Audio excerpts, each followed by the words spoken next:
히브리서 4장 1절과 2절. 지난 시간에 우리가 두려워해야 할 그 위험 앞에서 교회가 극복해야 할 두 가지 위험이 무엇인가, 그리고 그것을 이기는 자세가 어떠해야 될 것인가 하는 말씀을 드렸습니다.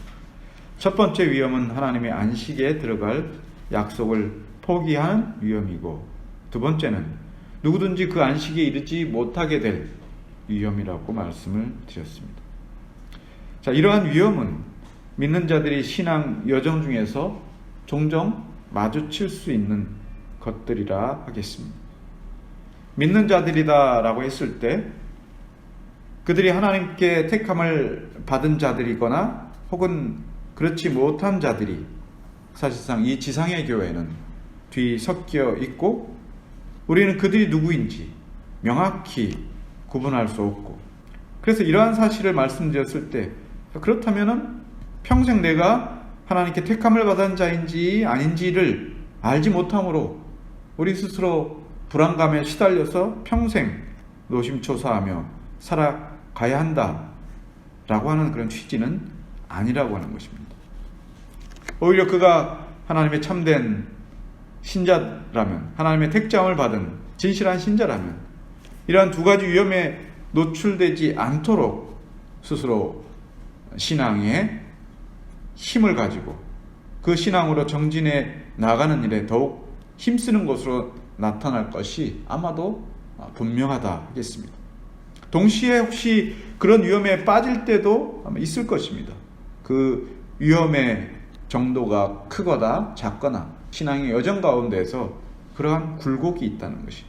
자, 그런 위험에 빠졌을 때라도 그는 하나님의 견인하시는 은총은 결코 실패할 수 없다. 성령을 힘입어서 다시금 깨닫고 돌이켜 회개하고 우리 주 예수 그리스도를 전적으로 의지하면서 하나님 앞에 다시 나아가는 한 그는 결코 하나님의 안식에서 배제될 일이 없을 것이다 라는 확신을 가져야 되는 것이고, 이러한 확신만큼 이 땅에서 내가 택함을 받은 자인지 아닌 자인지 하는 그런 의심과 두려움과 혼돈에서 우리를 붙들어 줄 수 있는 그런 믿음의 확신이다라고 하겠습니다. 자, 그러나 더 치명적인 부류들이 있습니다. 그 치명적인 부류들은 바로 이러한 두려움과 살아가면서 한 번도 마주선 적이 없는 자들이 더 치명적인 부류들에 속한다라고 하겠습니다. 불신자들과 믿음을 저버린 사람들은 그들이 하나님의 심판을 두려워하지 않음으로써 자원하여 파멸의 길을 갑니다. 그들은 혼돈도 없고 의심도 없고 두려워하는 그런 마음도 없으므로 그들은 그 길을 가는 것입니다. 그러나 이러한 부류 외에 교회 안에 또 다른 부류가 있습니다. 그것은 위선과 교만으로 가득 찬 외면적인 신자들이 더 치명적인 부류에 속한다라고 하겠습니다.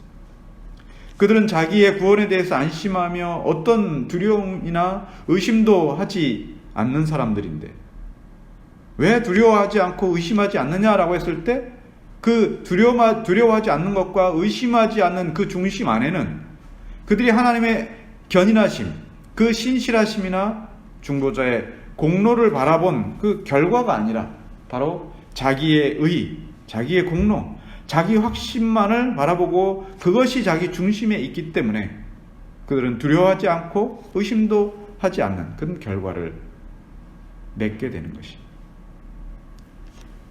그래서 그들이 지상에 사는 동안 사람들의 눈에 칭찬을 받을지는 모르나 하나님의 왕국에는 그런 위선과 교만으로 가득 찬 형식적인 신자들을 위한 자리는 결코 준비되어 있지 않는다는 것입니다.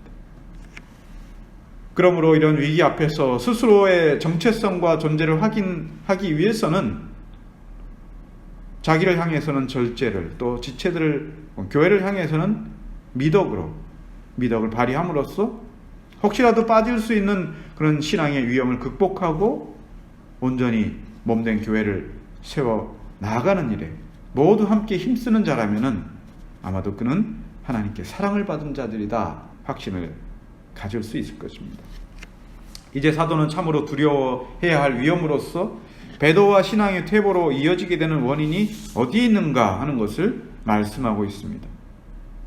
원인을 제시함으로써 어떻게 하면 그 위험에 빠지지 않는가라고 하는 그 비결도 동시에 제시하고 있는 셈인데, 바로 여기에 하나님의 말씀과 우리 믿음의 관계가 어떤 관련이 있는가라고 하는 말씀이 오늘 본문 2절을 통해서 우리에게 잘 소개되고 있습니다.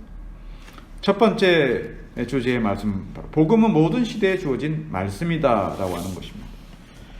저자는 진술 속에서 옛 시대와 새 시대에서 하나님의 명령에 불순종한 자들에 대한 하나님의 두려운 심판의 실체가 같을 뿐만 아니라 그들에게 주어졌던 은혜의 본질도 같다라는 취지의 말씀을 지금 하고 있습니다. 특별히 2절의 서두에는 원인을 나타내는 접속사를 배치함으로써 두려움과 그 두려움을 일으키는 원인의 관계를 1절과 2절 사이의 그 관계성을 보다 잘 나타내고 있습니다. 그래서 이렇게 읽을 수가 있어요. 왜냐하면 복음을 전함을 받은 그들과 같이 우리도 복음 전함을 받은 자들입니다. 그러나 도리어 들은 바 그 말씀이 그들에게 유익되지 못한 것은 들은 자들이, 복음을 들은 자들이죠. 복음을 들은 자들이 믿음과 결부시키지 않았기 때문입니다. 저자는 이 말씀의 수신자들인 우리, 그리고 그들의 선조인 그들 사이를 하나의 동일한 대상으로 일치시키고 있는데, 일치시키는 그 연결고리가 뭡니까? 복음 전함을 받은 자들이다라고 하는 이 점에 있어서 동일한 대상으로 우리와 그들, 그러니까 히브리 이 서신을 받는 히브리 개종자들과 옛 선조들 사이를 동일한 대상으로 배치시키는 데 있어서 복음이라고 하는 것이 그 공통적인 요소로 지금 여기 제시했습니다. 자, 이러한 방식은 지금껏 히브리서를 제가 강론에 오면서 강조해 왔던 신구약 성경에 흐르고 있는 하나님의 구원하시는 역사가 그분의 뜻과 목적에서뿐만 아니라 그 구원의 대상과 수단에 있어서도 통일성을 유지하고 있다라고 하는 것을 여기 잘 나타내주고 있습니다. 그렇게 함으로써 그들과 우리 사이의 노인, 그러니까 히브리 유대인들과 옛 선조들 사이에 놓여져 있는, 혹은 그들과 현재 그리스도를 믿는 이 신약의 백성들, 그리스도인들 사이에 놓여져 있는 형식적이며 외적인 수단과 방법의 차이라고 하는 것은 바로 시간과 공간을 넘어서서 본질적으로 하나님의 역사 안에서는 차이가 없다라고 하는 것을 여기 아주 분명하게 우리에게 소개하고 있습니다. 그리고 이런 원리는 모든 시대, 그리고 우리 시대에도 동일하게 적용돼야 한다는 것을 너무나 쉽게 우리가 이해할 수가 있습니다. 그래서 이 말씀은 오늘날의 우리와 초대교회 시대의 그들, 오늘날의 우리와 옛 선조들, 그들의 옛 선조들 사이에 동일하게 복음 전함을 받은 사람이다 라고 하는 이 연결고리 안에서 우리는 동일한 대상으로 적용될 수 있다라고 하는 것을 우리가 알 수가 있습니다. 복음이라고 하는 이 말, 이 복음이라고 하는 이 말은 원문에 따라서 좋은 소식이다 이렇게 번역을 할 수가 있습니다. 그리스도의 복음이란 무엇인가? 그러면 그리스도께서 전하신 말씀이다라고 하겠습니다. 그러면 그리스도께서 전하신 말씀이 복음인가라고 했을 때 그리스도께서 전하신 말씀이란 무엇인가?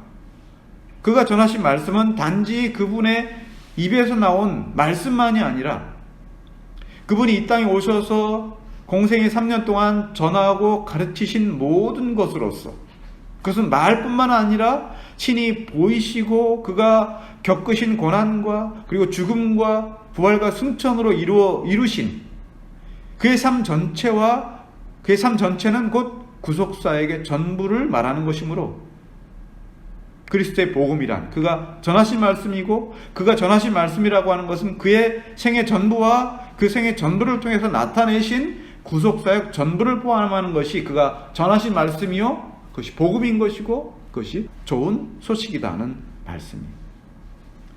자, 그런데 사도는 이 복음을 그리스도인들과 마찬가지로 옛 이스라엘에게도 그들에게 전해진 말씀으로 그렇게 지금 여기 표현하고 있어요. 이것은 그냥 의미상 그렇다는 것이 아니라 그들과 우리는 같은 본질로서의 좋은 소식을 받았다, 이런 식으로 얘기를 하는 거예요.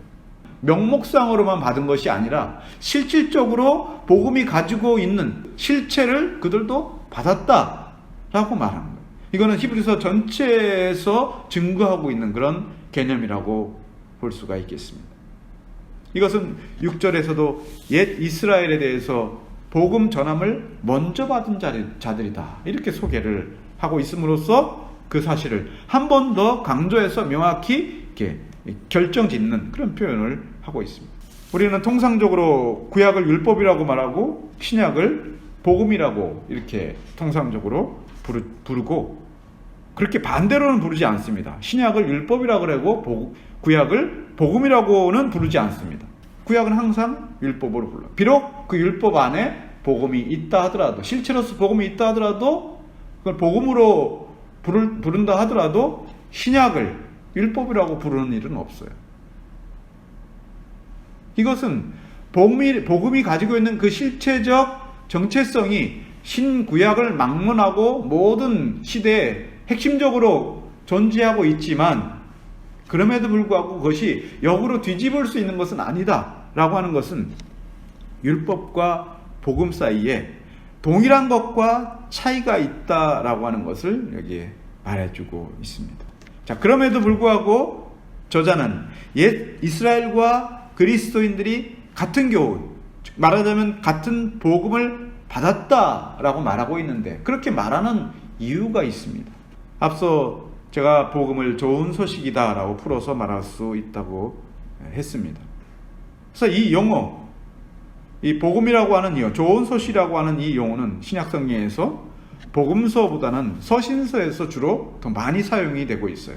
아마도 이것은 그리스도께서 말씀하신, 아까 복음이 무엇이냐라고 했을 때 그리스도의 삶과 그의 구속사역 전체를 포함하는 것이다라고 했잖아요. 이것은 그리스도께서 구속사역을 마치신 후에야 비로소 복음이 가진 충만한 의미가 확정되었고, 그래서 사도들이 전해야 할 도리, 그리고 복음이 무엇인가가 그리스도께서 사역을 다 마치시고 승천하신 후에야 그런 도리가 무엇인가, 무엇을 의미하는가가 완연히 드러났기 때문에 아마 그러할 것입니다.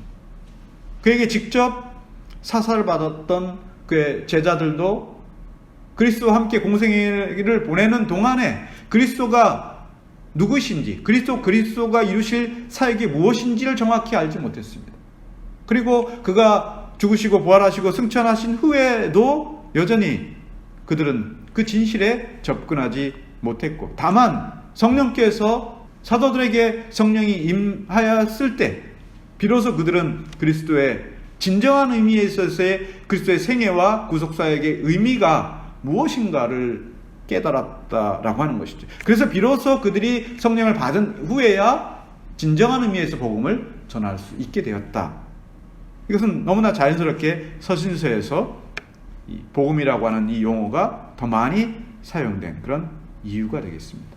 70인경에서 사용된 이 70인경에는 이 좋은 소식이라고 하는 이 용어가 한 20회, 구약성경이죠. 그러니까 20회 정도 같은 단어가 사용이 되었는데, 이 단어가 사용되는 용례들은 주로 승리를 예언한다든지 왕의 통치가, 절대적 왕의 통치가 실현될 것을 소개할 때 그것을 기쁜 소식이다, 신약의 의미로 말하자면 복음이다라고 하는 것으로 사용되는 그런 경우가 20회 정도 이렇게 드러나고 있습니다. 그 중에서도 이 좋은 소식이 가지고 있는 그 의미를 가장 최대치로, 가장 절정에 치닫도록 사용되고 있는 그 본문이 오늘 우리가 읽었던 시편 96편이에요.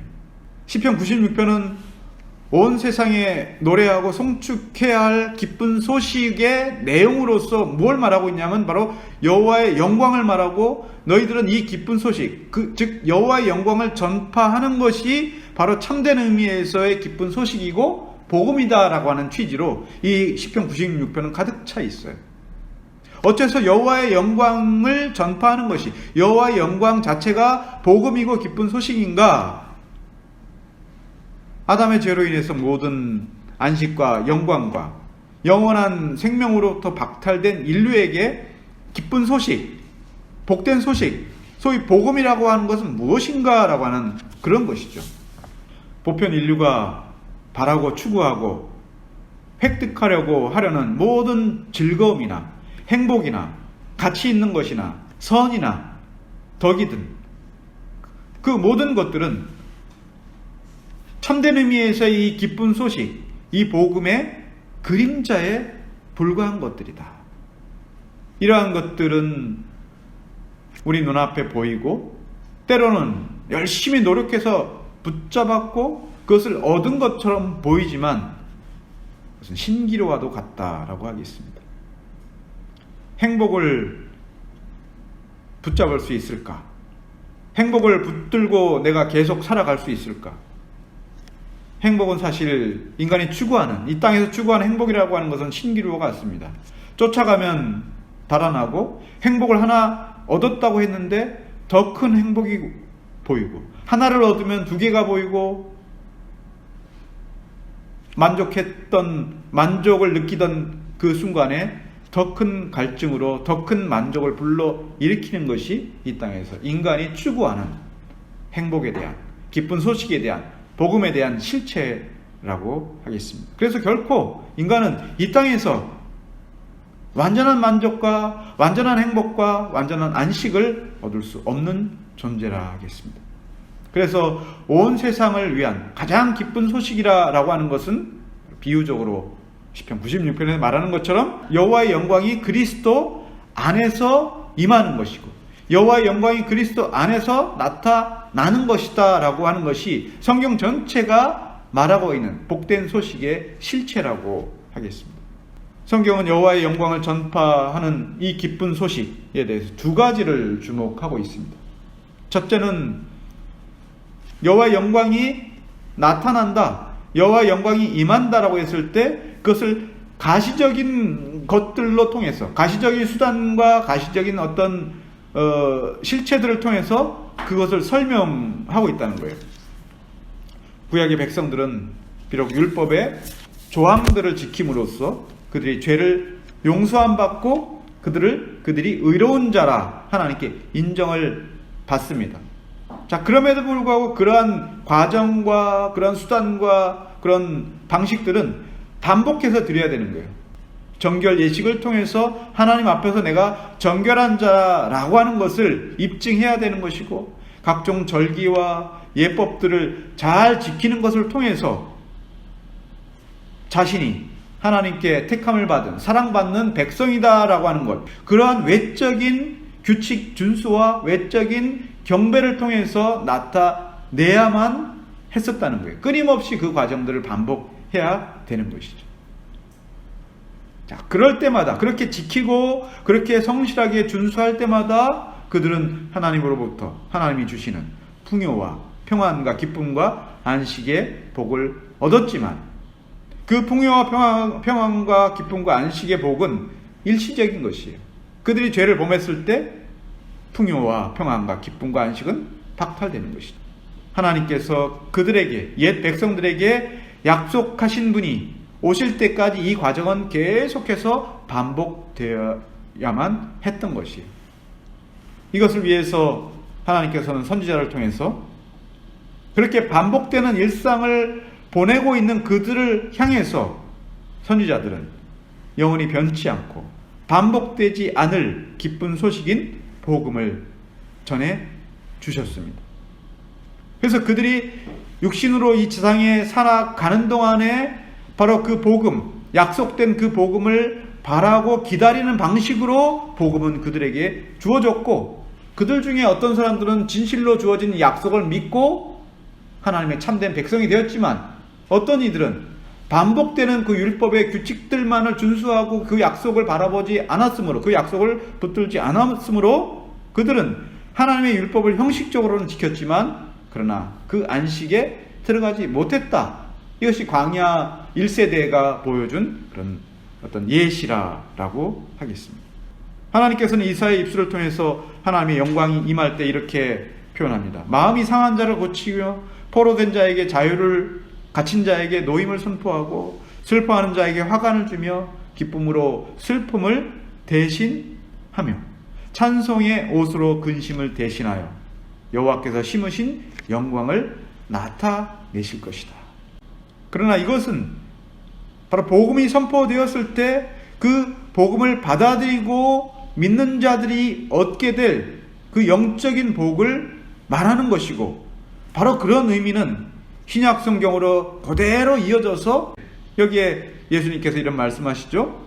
복음이 선포될 때 맹인이 보며 못 걷는 사람이 걸으며 나병 환자가 깨끗함을 받으며 못 듣는 자가 들으며 죽은 자가 살아나는 이 이적의 역사, 이 이적의 역사가 바로 예수님께서 전하신 그 복음 선포의 동반대에서 나타나는 그 이적의 현상이다라고 했을 때, 이사야 선지자의 그 말씀이 가르치는 바와 예수님께서 말씀하신 이 가르치는 바는 바로 신구약 성경 모두가 다 복음이 선포될 때, 여호와의 영광이 나타날 때 이 땅에서 살아가는 하나님의 백성들, 이 세계에서 일어날 이적의 역사의 의미가 무엇인가라고 하는 것을 동시에 나타내고 있는 거예요. 가시적인 해방과 고침을 통해서 영원한 저주에서 벗어나게 될 좋은 소식, 즉 복음을 믿는 자들에게 가져다 줄 복으로서 이 가시적인 현상들을 말씀하고 있는 것입니다. 그러나 그럴 때조차도 인간이 벗어나야 할 질고와 고난과 슬픔의 무거운 짐이라고 하는 것은 실제적으로 육체적인 나음과 육체적인 풍요가 아니라 그 모든 벗어나야 될 고난의 원인이며 본질이 뭡니까? 바로 죄와 죄책으로부터 벗어나는 것이다. 그래서 진정한 의미에서 인간에게 주어진 질고와 고난과 슬픔의 무거운 짐은 죄로부터 기인된 것인데, 예수 그리스도의 십자가의 그 복음이 바로 그런 의미에서 원죄와 그 원죄로부터 나온 죄책으로부터 벗어난다라고 하는 그 의미에서, 그 진정한 의미에서 복음이라고 하는 그 영적인 의미가 이사야서의 말씀과 예수님께서 이적을 통해서 동반해서 전하신 그 복음이 가르친 그 복음의 본질이 되겠습니다. 또 한 가지 주목해야 될 것은 기쁜 소식, 복음을 전한다라고 했을 때 그 기쁜 소식의 내용만이 아니라 이 기쁜 소식을 전하는 메신저와 깊은 관련을 가지고 있다는 사실이에요. 자, 그런 점에서 기독교의 독특성이 있는데, 다른 여타 종교들과 달리 메신저와 메시지의 관계는 필연적인 관계고 분리할 수 없다는 점이 바로 기독교 신앙이 가진 독특성이다라고 하겠습니다. 세상의 다른 종교들이나 철학이나 어떤 사상들이라도 그것들이 파묘하고 있는 내용과 그것을 주장하는 자, 그것을 전달하는 자 사이를 구분하고 구별하더라도 사실상 문제가 되지 않습니다. 그러나 그리스도의 복음에서 메시지와 메신저는 결코 분리할 수 없고 분리해서도 안 된다고 하는 것이죠. 이사야 40장은 여호와의 입이고 여호와의 메신저이신 예수 그리스도께서 오실 때 여호와의 영광이 나타나고, 여호와의 영광이 나타날 때 골짜기마다 돋우며 산마다 언덕마다 낮아지며 고르지 않은 곳이 평탄하게 되며 험한 곳이 평지가 될 아름다운 소식이다 라고 말하고 있어요. 특별히 거기서 시온이나 혹은 예루살렘이라고 하는 이 도시를 거명하는 이유는 시온 혹은 예루살렘, 바로 하나님의 임재를 나타내는 성전을 가리키는 말이고, 성전은 곧 그리스도다 하겠죠. 성전에서 행해지는 모든 제사 의식들이 장차 메신저로 오실 그리스도께서 이루실 구속사역을 상징하고 있기 때문에 그렇습니다. 따라서 그리스도는 메시지면서 동시에 독보적인 메신저라고 할 수가 있겠습니다. 이것은 아주 굉장히 중요한 명제입니다. 기독교에 있어서 하나님의 뜻을 전하는, 사람들에게 전하는 그 메시지는 그리스도가 자체가 메시지고 그리스도는 메시지면서 동시에 독보적인 탁월하신 메신저라고 하는 사실이에요. 이건 기독교 신앙이 가지고 있는 아주 특별한 그런 의미라고 보겠습니다.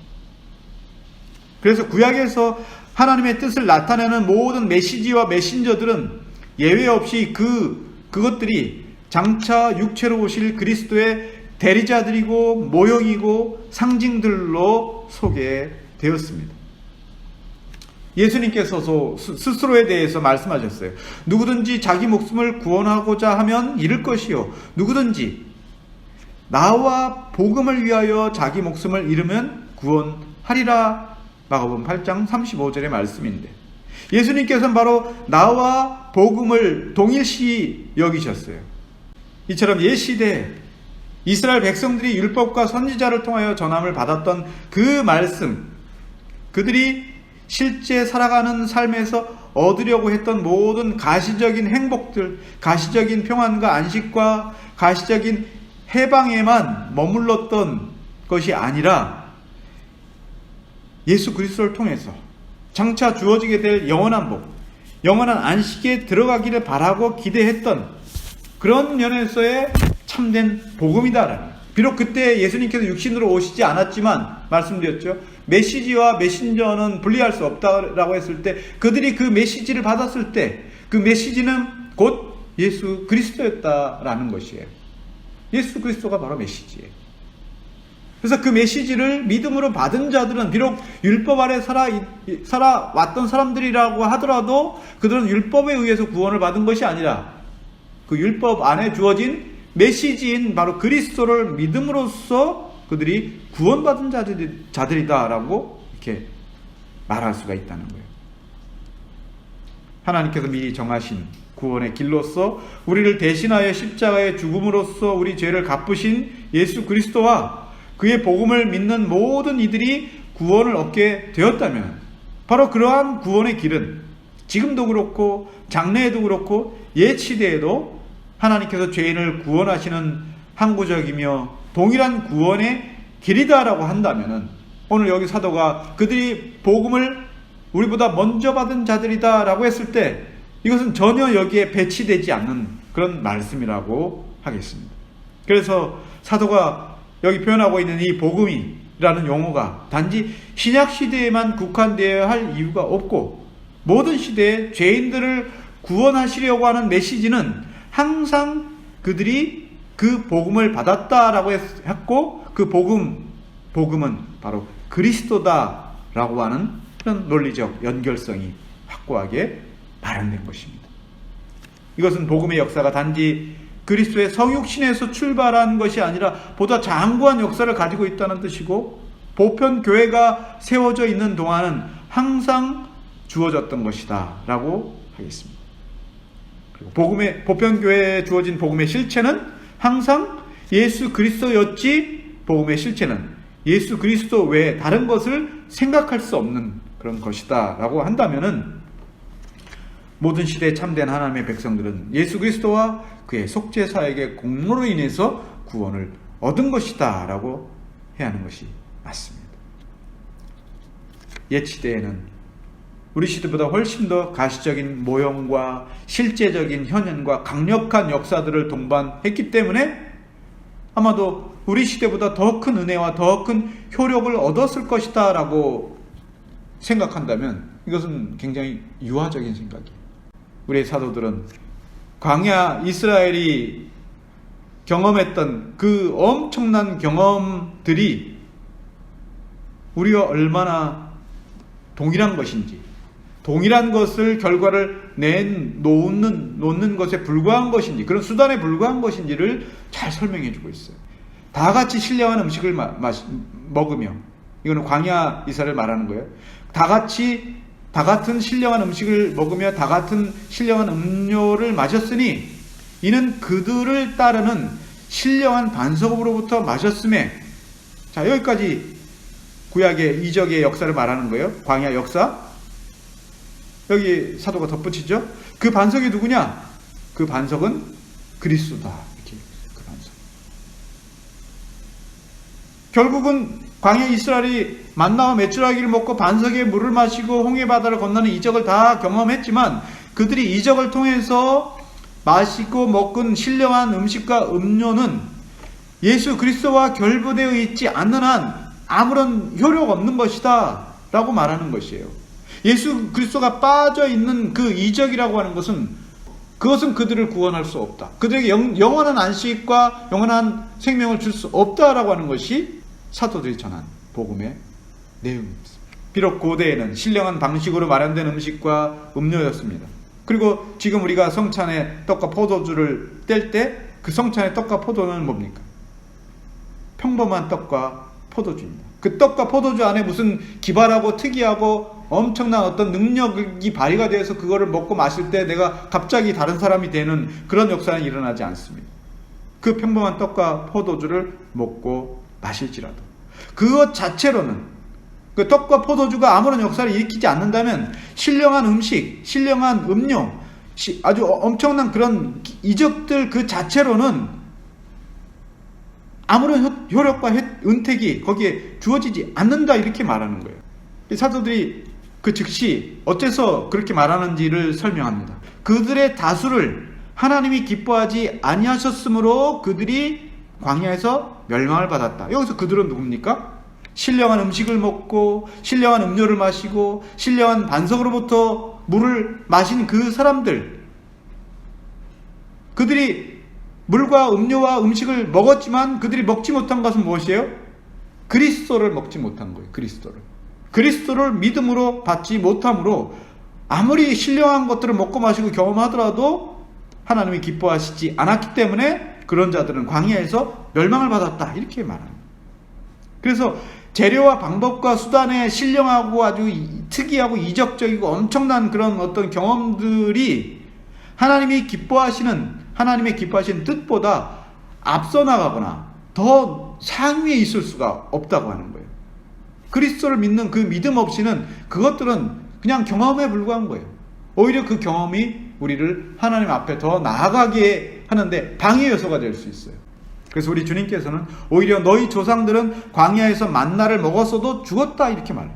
이것은 모든 시대에 어느 누구든지 단지 전함을 받은 복음 자체가 그들에게 줄 수 있는 유익은 아무것도 없다는 것을 말합니다. 이것은 오늘 우리들의 신앙에 있어서도 마찬가지입니다. 외적인 형식과 보이는 규범이나 질서나 경건의 모양 등은 그것을 가지고 있는 참된 의미와 실체와 결합되어 있지 않는다면 마치 만나와 반석의 물을 마시고도 죽었던 옛 백성들의 그 사례와 다르지 않습니다. 애굽에서 유월절 양의 피로 죽음을 넘어간 자들도 죽었습니다. 구약의 세례라 일컫는 홍해를 건넌 자들도 죽었습니다. 신령한 음식과 반석의 물을 마신 자들도 죽었고 주님께서 명하신 나를 기념하라 라고 명하신 떡과 포도주를 먹고 마신 자들 중에도 믿음으로 화합하지 않은 자들은 육적인 죽음뿐만 아니라 영원한 죽음을 피할 수 없을 것입니다. 따라서 율법을 경시하여 순종치 아니한 자들은 단지 율법의 그 규칙만 범한 것이 아니라 율법의 실체이신 예수 그리스도를 경시하고 예수 그리스도를 거절한 것이라고 하겠습니다. 마찬가지로 복음을 경시하고 복음을 받아들이지 않은 자들은 구원의 길로서 마련해 주신 그리스도 안에 나타난 하나님의 뜻을 거절한 사람들이고 하나님의 영광을 경시한 사람들이라고 했을 때 이것은 하나님의 두려운 심판을 피할 수 없는 일이죠. 사도는 이러한 일들을 거울 삼아 우리가 어떻게 해야 할지에 대해서 다음 후반부에 친절하게 알려주고 있습니다. 복음은 믿음의 어머니요 믿음은 그의 딸이라 이렇게 말합니다.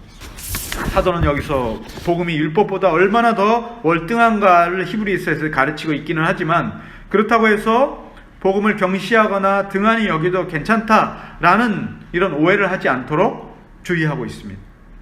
여튼 그들의 선조들이 받았던 복음, 즉 본문에서 말하고 있는 그들이 들었던 말씀이라고 했을 때 그것은 형식적으로 율법을 가리키는 것이죠.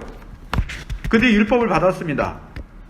근데 마치 선조들이 하나님께서 제정하신 그 율법을 대충대충 하거나 뭐 전혀 지킬 마음 없이 이렇게 내버려 두는 그런 삶을 그들이 살지 않았습니다. 물론 어떤 사람들 중에는 여러 차례 율법을 범하고 가증한 범죄를 저지른 자들이 많이 있었음에도 불구하고 대부분의 선조들은 율법의 조항을 지키려고 열심을 다했던, 열심히 살아왔던 그런 사람들이었습니다.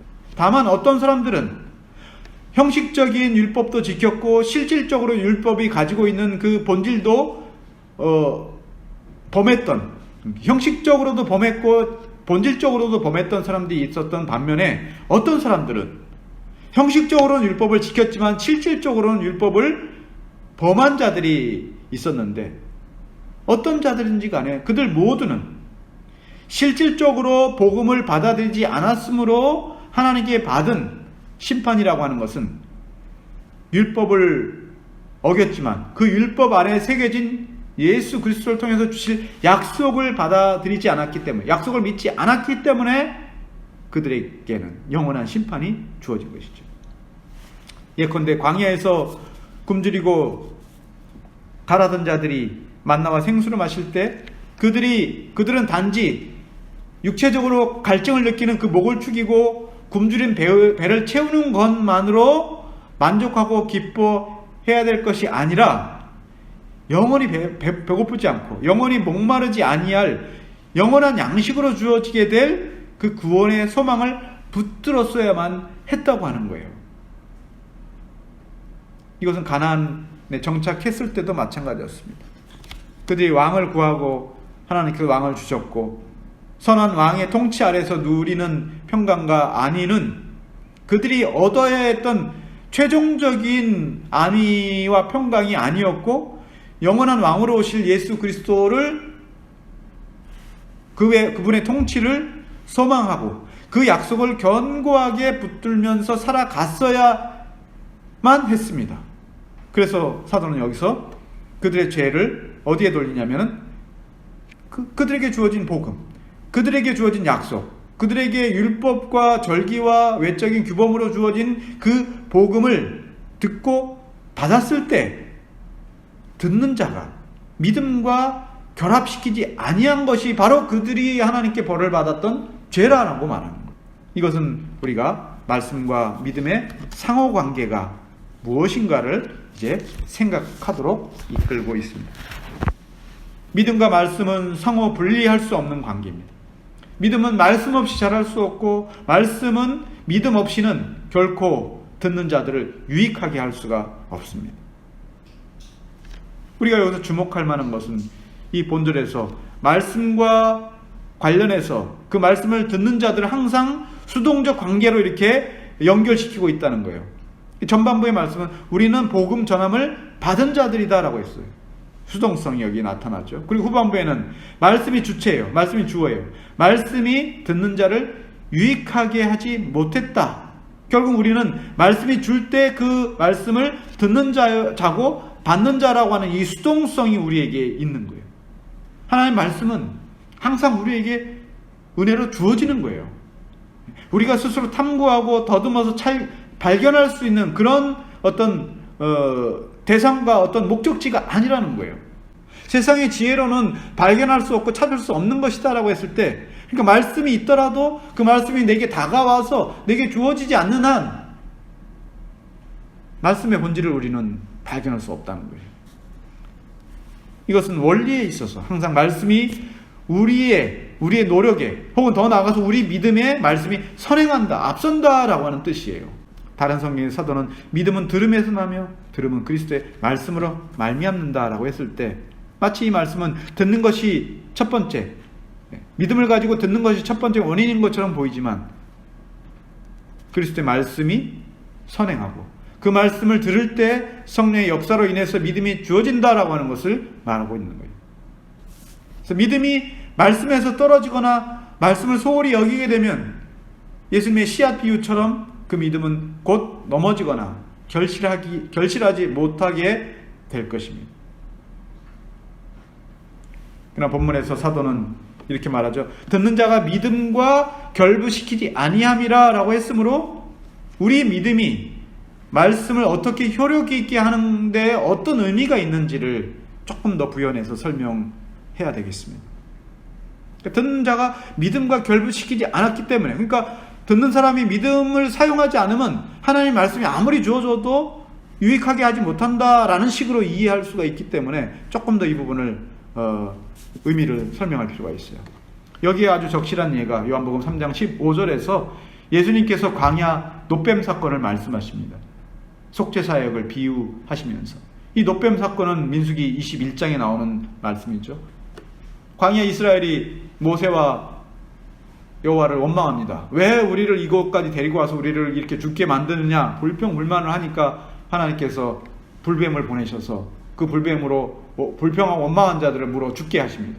많은 백성들이 불뱀에 물려 죽자 이제 모세가 강구를 합니다. 하나님께서 모세에게 말씀하시죠. 구리로 불뱀을 만들어서 높은 장대 위에 매달아라. 그리고 말씀하십니다.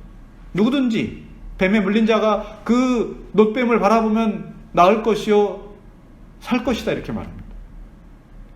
놋뱀을 쳐다보는 자마다 모두 살게 하신 그 사건이 광야 놋뱀 사건이에요. 그들이 살아나기 위해서 했던 것은 무엇인가요? 단지 놋뱀을 쳐다보는 것뿐이었어요. 뱀에 물린 자 중에서 살아난 자들은 그들이 행한 노력이라고 하는 것은 단지 장대에 매달린 놋뱀을 쳐다보았을 뿐이라고 했을 때, 그 올려다본 행위라고 하는 것은 우리가 뭘 했다라고 말할 수 없을 만큼 거의 행한 것이 없이 우리는 그냥 하나님께서 우리에게 그냥 거저 주신 것이다 라고 할 만큼 그걸 쳐다본 행위는 우리를 낫게 하는 데 있어서 눈꼽만치도 어떤 공적을 기여한 바가 없다고 하는 거예요.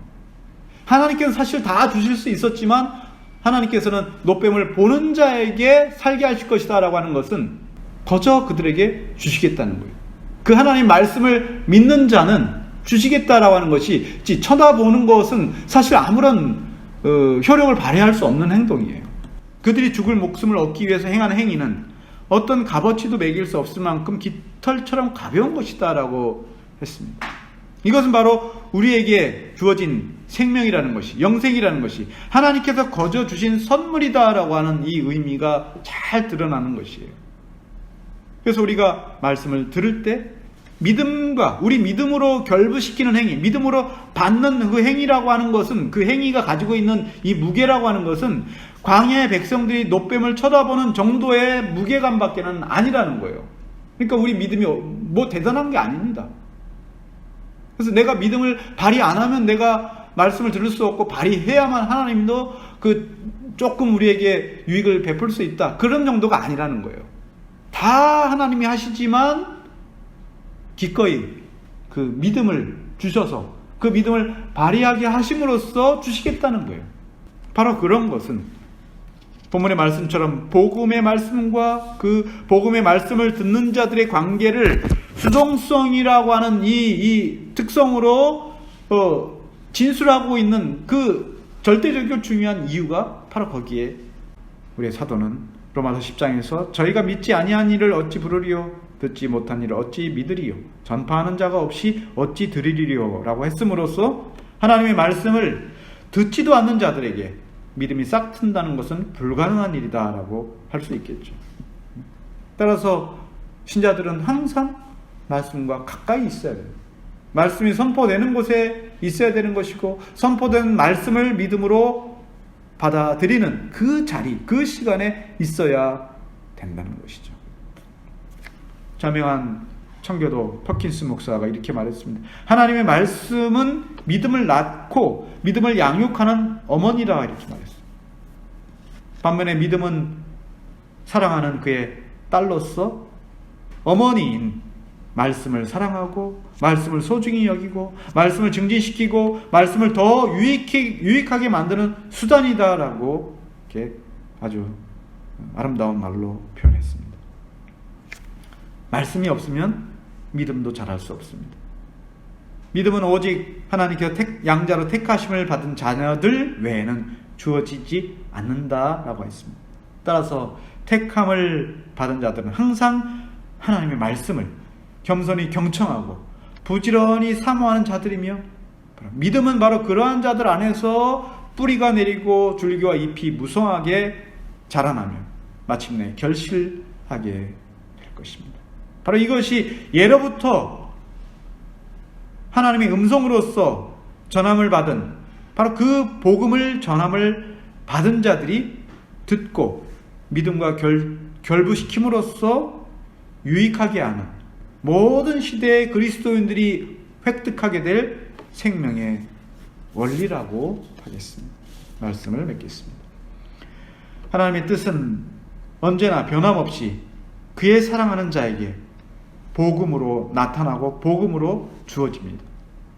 옛시대에는 율법이 어린아이와 같은 이스라엘에게 유모처럼 젖을 먹이고 그들에게 입히고 양육함으로써 그때 그 복음은 몽학선생처럼 그들 중에 기뻐하는 자들을 그리스도가 오시는 그날까지 기다리게 하고 인내하게 하고 소망으로 그의 나라를 그들이 상속받게 했습니다. 그리고 새 시대의 복음은 장성한 자들과 같은 신약의 신자들에게 단단한 음식을 먹입니다. 더 이상 이적과 체험과 경험을 통해서 복음을 확증하도록 하는 그 유아적인 방식으로 사용하지 않습니다. 말씀을 선포하고 그것을 이해하고 듣고 깨닫고 믿음으로 받아들이며 성숙한 자로서의 삶의 자태를 드러내도록 한다는 것이에요. 그래서 때로는 고난으로 옷을 입히고 시련으로 그들을 양육할지라도 그들이 받은 약속이 너무나 확고하기 때문에, 그리스도 안에서 받은 그 약속의 내용이 너무나 분명하게 드러났기 때문에 그런 가운데에서 생을 보낸다 하더라도 그들은 이미 흔들리지 않는 나라를 약속으로 받은 사람으로서 많은 시련과 어려움과 공고와 어떤 고난 속에서도 경건함을 잃지 않고 또 두려움에 빠지지 않고 하나님을 어떻게 하면 기쁘시게 섬길까 하는 자로 살아가도록 복음 아래 살아가는 자들은 복음이 가진 그런 위대한 힘을, 담력을 받은 사람들이다라고 하겠습니다.